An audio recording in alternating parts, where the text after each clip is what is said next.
Around the world. What do you think? Is the world round or flat?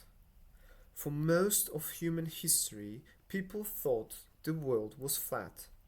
That is, they thought that if you traveled far enough in one direction, you would eventually come to the edge of the world. Then, about 2000 years ago, people started to come up with the theory that the earth was round. This meant that traveling far enough in a straight line, you would eventually come back to where you started. It wasn't until the 16th century that Ferdinand Magellan's expedition became the first to travel around the world. The expedition first sailed west from Portugal, around South America, across the Pacific, before returning around South Africa back to Portugal.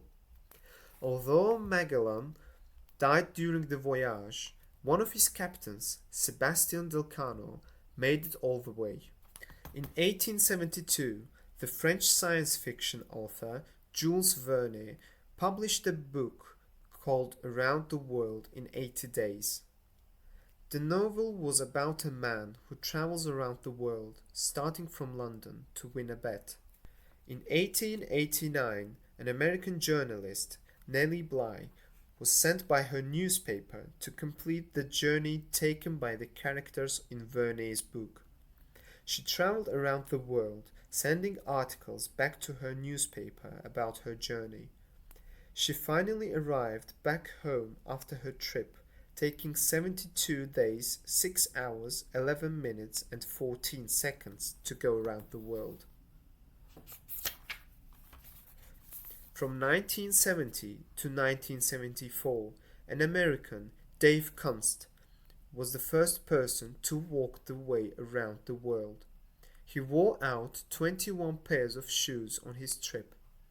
The first airplane flight around the world took place in 1924, completed by Lieutenant II Lowell Smith and 5 other American pilots, and the first solo helicopter flight around the world was done by an Australian explorer, Dick Smith, in 1982-83.